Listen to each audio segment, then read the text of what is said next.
भारतीय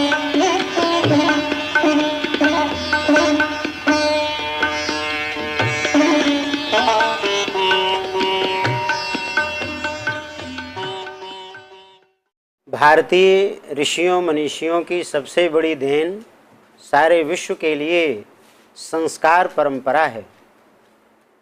ऋषियों का नाम सार्थक हुआ रिसर्च करने से। अपने जीवन में, अपने जीवन की प्रयोगशाला में उन्होंने ऐसे अनुसंधान, ऐसे रिसर्च किए जिनके आधार पर जो निष्कर्ष उन्होंने निकाले, वे निष्कर्ष आज तक यथावत बने हुए हैं। उन निष्कर्षों को, उन सिद्धांतों को आज भी उतनी ही प्रासंगिकता है, उतनी ही मान्यता है जितनी उस जमाने में थी। संस्कार परंपरा उसी में से एक बड़ी प्रमुख शोध है ऋषियों की।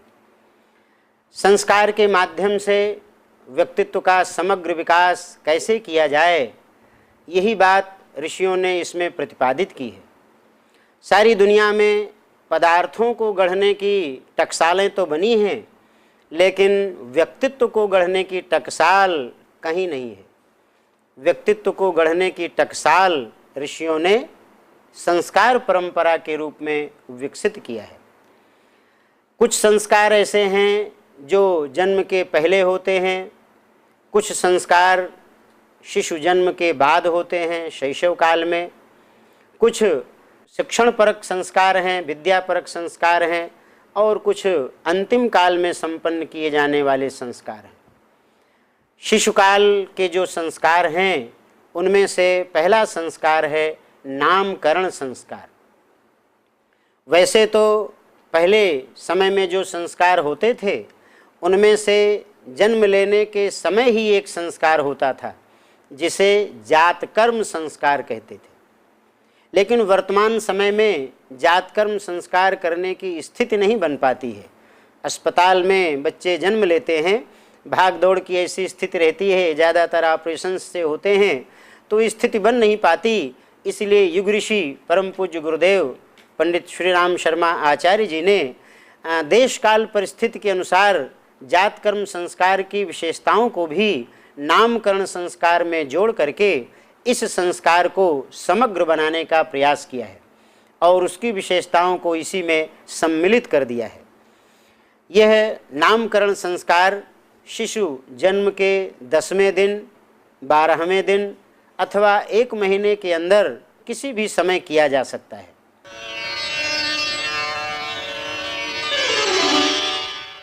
नामकरण संस्कार ऋषियों ने जो बनाया, इसके लिए उन्होंने 9 घटक बनाए हैं, 9 क्रम इसमें संपन्न होते हैं। पहला उपक्रम है इसका अभिषेक का। अभिषेक, अभिषेक शब्द कहते हैं स्नान कराने को।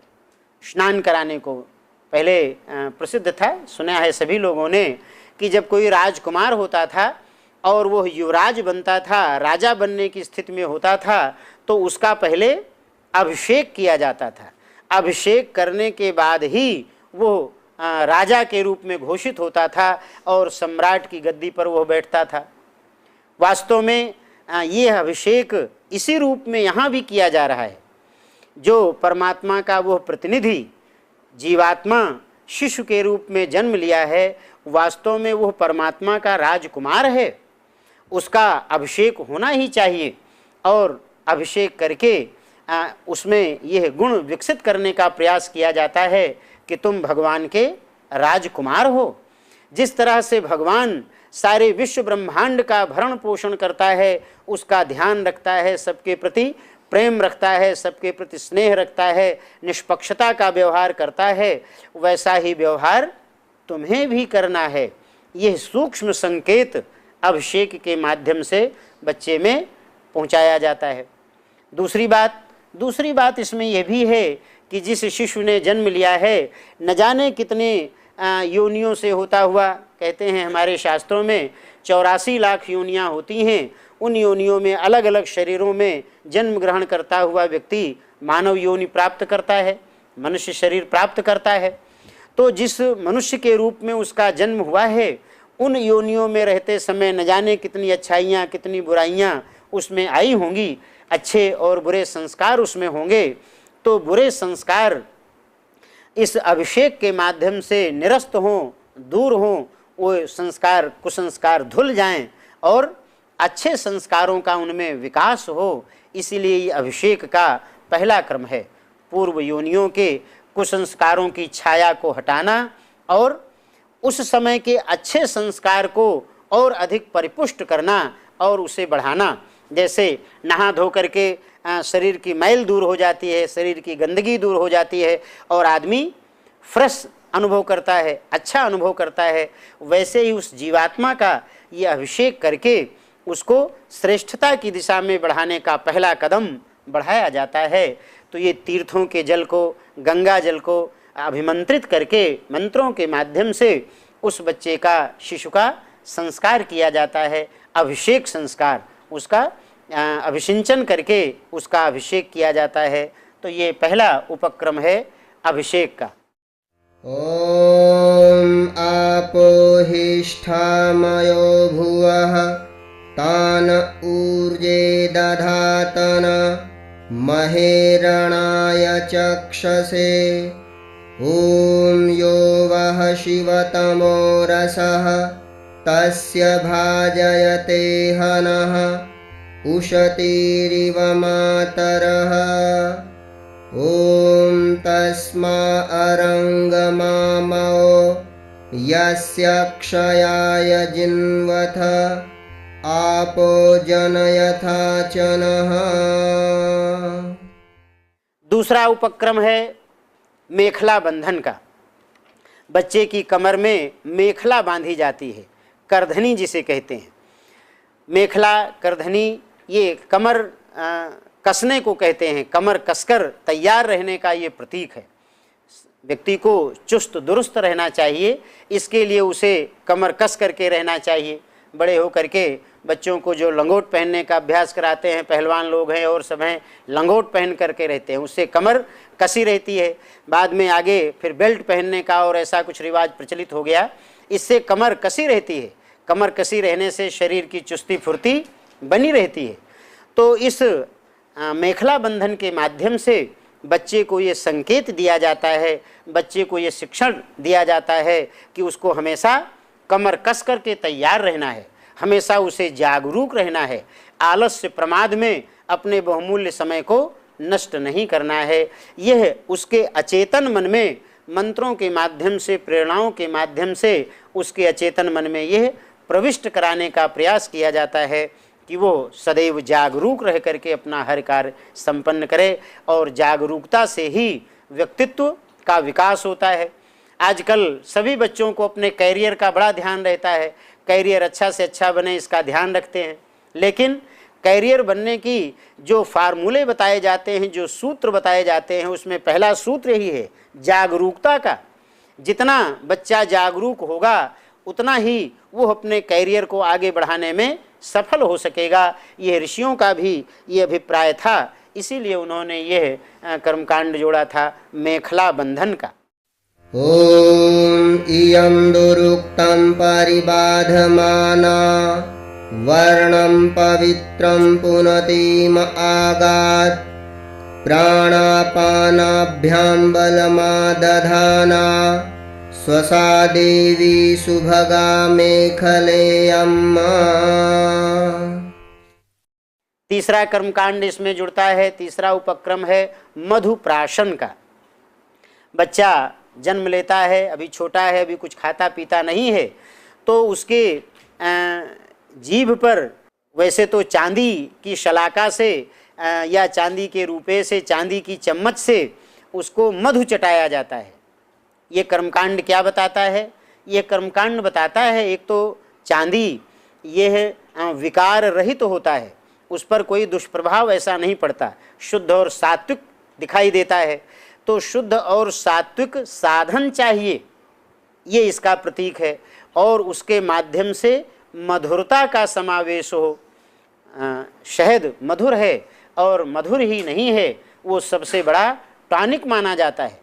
आजकल भी नए प्रचलन में शुरू हुआ है, छोटे बच्चे को शहद का एक प्लास्टिक का बना हुआ होता है, रबर का बना हुआ, उसके मुंह में रख दिया जाता है, बच्चा उसको चूसता रहता है।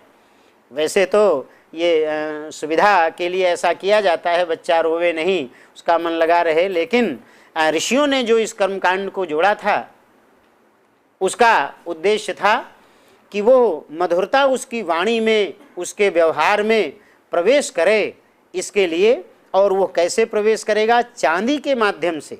चांदी जो विकार रहित होता है, उस पर कोई बैक्टीरिया का, वायरस का दुष्प्रभाव उतना नहीं पड़ता जितना और सब पर पड़ते हैं। तो चांदी सात्विकता का प्रतीक है, निर्दुष्टता का प्रतीक है। तो इस तरह से बच्चे में मधुरता का समावेश हो, सतोगुण का उसमें विकास हो, इसके लिए चांदी की चम्मच से अथवा किसी शुद्ध पात्र से, चम्मच आदि से उसको शहद चटाते हैं। और उसका भाव यही है कि वाणी में, व्यवहार में जब आगे ये बढ़ करके बड़ा व्यक्ति बने तो इसका प्रभाव इसकी वाणी में, व्यवहार में मधुरता को समाहित किए रहे और इसका व्यक्तित्व मधुर बने, अच्छा बने। ओम प्रते ददामि मधुनो घृतस्य वेदं सवित्रा प्रसूतं अघोनाम् आयुष्मान गुप्तो देवताभिः शतं जीव शरदो लोके अस्मिन्। तो ये तीसरा क्रम था। चौथा क्रम है सूर्य नमस्कार का। बच्चे को सूर्य भगवान के निकट ले जाया जाता है। सूर्य भगवान के लिए बाहर बच्चे को ले जाते हैं और भगवान सूर्य को नमन कराते हैं। अब बच्चा तो वैसे अबोध है, अब वो नमन करने का क्या भाव प्रत्यक्ष रूप में समझेगा। लेकिन जैसा कि कहा जाता है, शिक्षा मनोवैज्ञानिक भी इस बात को स्वीकार करते हैं कि जिस समय बच्चा कुछ बोल नहीं पाता, कुछ कर नहीं पाता, पढ़ने लिखने की उसकी कुछ स्थिति नहीं होती, उस समय भी उसका अचेतन मन बड़ा सक्रिय होता है। अचेतन मन से वो सारी बातें वो सीखता समझता रहता है, जो प्रत्यक्षतया सीखना समझना उसके लिए संभव नहीं होता है।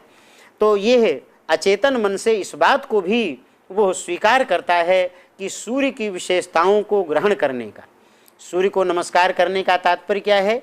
सूर्य की ओर नमन किया जाए। सूर्य की ओर नमस्कार करने के माध्यम से शिशु के अचेतन मन पर यह प्रभाव पड़े कि इस धरती का, इस विश्व ब्रह्मांड का जीवनदाता सूर्य है, प्राण का आदिम स्रोत सूर्य है। तुम आगे बढ़ना तो सूर्य की प्रेरणाओं को हृदयंगम किए रहना, और सूर्य की प्रेरणाओं को जितनी मात्रा में हृदयंगम करोगे उतनी ही मात्रा में तुम्हारा व्यक्तित्व आगे बढ़ता हुआ चला जाएगा। किसकी तरह से?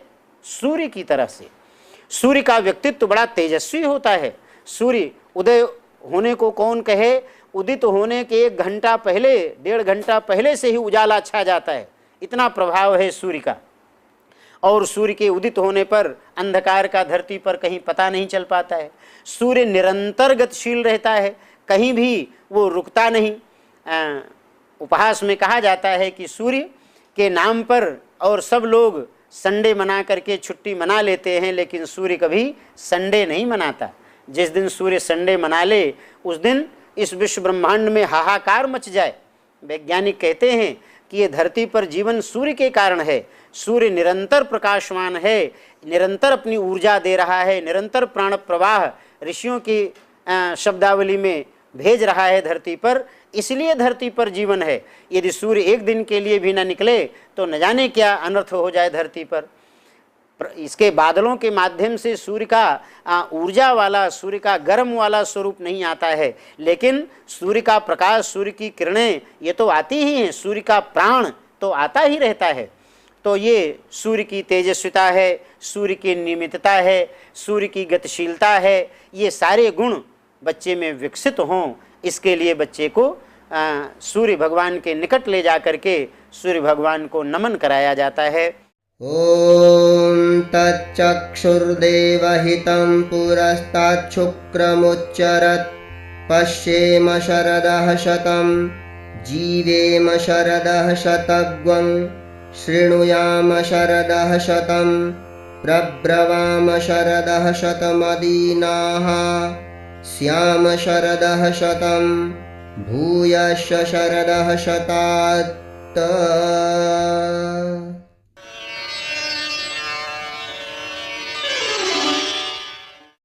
अगला क्रम भूमि पूजन और स्पर्श का है।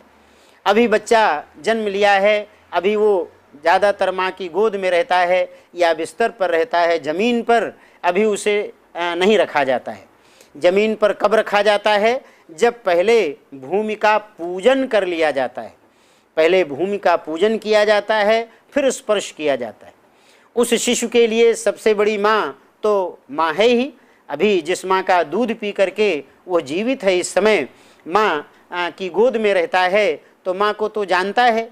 लेकिन उस माँ की भी माँ या दुनिया की जितने भी लोग हैं, सब की माँ ये धरती माँ है, इसका भी बोध बच्चे को हो।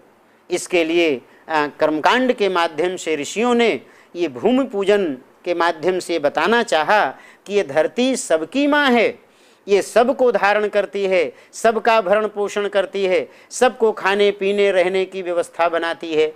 तो ये धरती माँ है, इसीलिए पहले धरती माँ का पूजन किया जाता है और तब धरती माँ पर वो बच्चे का पैर रखाया जाता है। बच्चे को चूँकि अभी वो खड़े होने और बैठने की स्थिति में नहीं होता, इसीलिए बच्चे को लिटा देते हैं। वास्तव में सर्वतो भावेन माँ की गोद में वो पहुँच जाए। जैसे जन्मदात्री माँ की गोद में रहता है, वैसे यह धारण कर्त्री पोषण कर्त्री धरती माँ की गोद में वो पूरी तरह से समर्पित हो जाए। यह भाव इस कर्मकांड का इसमें जुड़ा हुआ है। तो ये दोनों चीज़ें बालक के अचेतन मन पर इसका प्रभाव पड़े कि ये सब की माँ धरती माँ है। जननी जन्मभूमिश्च स्वर्गादपि गरीयसी, जो ऋषियों ने कहा है वो इसी उद्देश्य से कहा है। और एक बात सुन करके आपको सुखद आश्चर्य होगा कि ये धरती माता की जो अवधारणा है ये भारतीय ऋषियों की देन है। इसीलिए केवल इसी देश में भारत माता कही जाती हैं और किसी देश में अमेरिका माता, लंदन माता, इंग्लैंड माता और कोई माता कहीं नहीं मानी जाती कही जाती हैं, क्योंकि उनके पास ये अवधारणा ही नहीं है। ये ऋषियों की अवधारणा है, जिन्होंने इस धरती को केवल मिट्टी नहीं माना है, केवल अनाज पैदा करने का, पेड़ पौधे का कोई ऐसा खेत नहीं माना है, अपितु इसको माँ माना है। माँ जिस तरह से बच्चे का हर तरह से ध्यान रखती है, उसकी गंदगी साफ करती है, उसको समय पर दूध पिलाती है, समय पर उसका खाने पीने का ध्यान रखती है, ठीक वही काम ये धरती माँ करती है। तो इसका बोध बना रहे, देश धर्म संस्कृति के प्रति बच्चे के मन में एक रुचि पैदा हो, बच्चे के मन में कर्तव्य भाव पैदा हो, इसके लिए ये संस्कार इसमें जुड़ा हुआ है, भूमि पूजन का और भूमि स्पर्श का। मातृभूमि का सम्मान उसके मन में जागे, उसके प्रति कर्तव्यों का उसे बोध रहे कि जब कुछ करने लायक बने तो उसका ये ध्यान रखे कि मातृभूमि हमारी आराध्या है, हमारी पूज्या है, इसने हम सबको धारण किया है। अपने घर परिवार के पालन पोषण के साथ पूरी धरती का, पूरे विश्व ब्रह्मांड का, पर्यावरण का की रक्षा का भी दायित्व हमारे ऊपर है। देश धर्म संस्कृति की जिम्मेदारी भी हमारे ऊपर है, इसका बोध हो। ओम महीद्यौः पृथिवी च न इमं यज्ञं मिमिक्षतां पिपृतां नो भरीमभिः। ओम पृथिव्यै नमः आवाहयामि स्थापयामि पूजयामि ध्यायामि। ओम स्यो न पृथिविनो भवानृक्षरा निवेशनि यच्छानः शर्म सप्रथाः अपनः शोषु च दघम्। अगला क्रम नाम घोषणा का आता है। नाम घोषित किया जाता है, पहले नाम छिपा करके रखा जाता है, फिर उस नाम को घोषित करते हैं सबके सामने। नाम की बात वही, जैसा कि अभी कहा कि वो नाम ऐसा हो जो एक प्रेरणा देने वाला हो। अब आजकल ये भी एक खराब सी बात प्रचलित हो गई है, जो बच्चों के ऐसे नाम रख देते हैं जिसका कि कोई अर्थ ही नहीं है।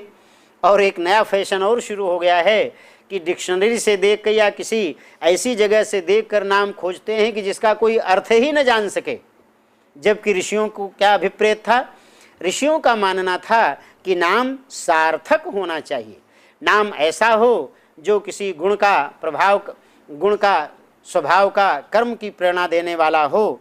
तो किसी महापुरुष के आधार पर प्राकृतिक विभूतियों के नाम पर उनके नाम रखे जाएं, जिससे कि जब जब नाम बोला जाए बच्चे का, भरत जैसे है, भरत नाम कहा जाए तो जैसा कि रामायण में आया है कि भरत नाम वो रखा गया था कि विश्व भरण पोषण कर जोई, जो विश्व का भरण पोषण करने की क्षमता रखता है वो भरत है। तो आज भी ऐसे नाम हों जो कि वो नाम सार्थक हों, तो ऐसे नाम की घोषणा की जाती है और ऐसा नाम बोला जाता है और उसकी प्रेरणा प्रदान की जाती है। ओम मेधां ते देवः सविता मेधां देवी सरस्वती मेधां ते अश्विनौ देवा वाधत्तां पुष्करस्रजौ। अगला क्रम है परस्पर परिवर्तन का। माँ बच्चे को पिता की गोद में देती है, पिता घर परिवार वालों को देता है। बच्चे का जन्म माँ के द्वारा हुआ, लेकिन माँ का एकाधिकार नहीं है, माँ पिता को देती है, पिता भी सहयोग करेगा उसके पालन पोषण में, घर वाले भी करेंगे। और जब वो योग्य बनेगा तो उसकी विशेषताओं का, उसके अनुदानों का, उसके सहयोग का लाभ भी सब लोगों को मिलेगा। केवल ये नहीं कि माँ ने जन्म दिया है तो जो कमा के लाएगा सब कुछ माँ ही अपने पास उसको रखे, नहीं, घर परिवार के लिए, समाज के लिए भी उसका हिस्सा निकलना चाहिए। तो इस तरह परस्पर परिवर्तन होता है। ओम अथ सुमंगलनामानग्वं भयति बहुकार श्रेयस्कर भूयस्करेति य एव वन्नामा भवति कल्याणमे वै तन्मानुष्यैवाचो वदति। लोक दर्शन का भी क्रम होता है। घर से बाहर निकालते हैं, बाहर समाज खुले वातावरण में जाए, घर की कूप मंडूकता में ही वो न रहे, बाहर के वातावरण में जाकर के बाहर की स्थिति का अनुभव करे और समाज में कैसे एडजस्टमेंट किया जाए, कैसे तालमेल बिठाया जाए, इस विशेषता का बीजारोपण इसी समय से बच्चे में हो जाए। ओम हिरण्यगर्भः समवर्तताग्रे भूतस्य जातः पतिरेक आसीत् सदाधार पृथिवीं द्यामुते मां कस्मै देवाय हविषा विधेम।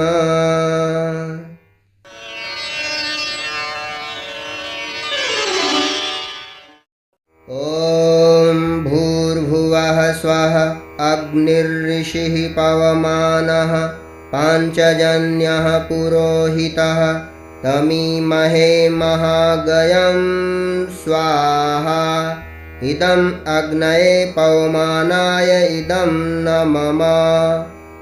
ओम भूर्भुवः स्वः अग्निर्ऋषिः पवमानः पांचजन्यः पुरोहितः तमीमहे महागयं स्वाहा इदं अग्नये पवमानाय इदं न मम। ओम भूर्भुवः स्वः अग्निर्ऋषिः पवमानः पांचजन्यः पुरोहितः तमीमहे महागयं स्वाहा इदं अग्नये पवमानाय इदं न मम। अंतिम कार्यक्रम इसमें होता है बाल प्रबोधन का। बच्चे के कान में आचार्य कुछ ऐसी महत्वपूर्ण बातें कहते हैं। कौन सी महत्वपूर्ण बातें? यही कि जो शिशु ने जन्म लिया है वास्तव में वो भगवान का एक प्रतिरूप है, उसमें अनंत संभावनाएं उसके अंदर छिपी हुई हैं। उन अनंत संभावनाओं को वो आगे बढ़ाए, विकसित करे, ये भाव है। ओम शुद्धोसि बुद्धोसि निरंजनोसि संसार माया परिवर्जितोसि संसार मायां त्यज मोह निद्रां त्वां सद्गुरुः शिक्षयतीति सूत्रम् त्वां सद्गुरुः शिक्षयतेति सूत्रम्। हे बालक, त्वाम् आयुष्मान वर्चस्वी तेजस्वी श्रीमान भूयाः। मदालसा ने अपने बच्चों को इसी तरह से ब्रह्मज्ञानी बनाया था और आवश्यकता अनुसार एक को सम्राट बनाया था। तो ये बच्चे में इस तरह से उसके व्यक्तित्व के विकास के लिए उसका नाम ऐसा रखा जाए कि नाम के अनुसार उसका विकास होता चले, वो श्रेष्ठता के गुणों को धारण करता चले। यही उद्देश्य था नामकरण संस्कार का ऋषियों का। आज भी इसकी आवश्यकता है ऐसे नाम रखने की कि बच्चे का नाम जब पुकारा जाए तो उस पुकार के साथ ही उसमें ऐसी प्रेरणाएं, ऐसी उमंगें उठें कि वो समाज में कुछ कहने लायक, कुछ करने लायक बन सके।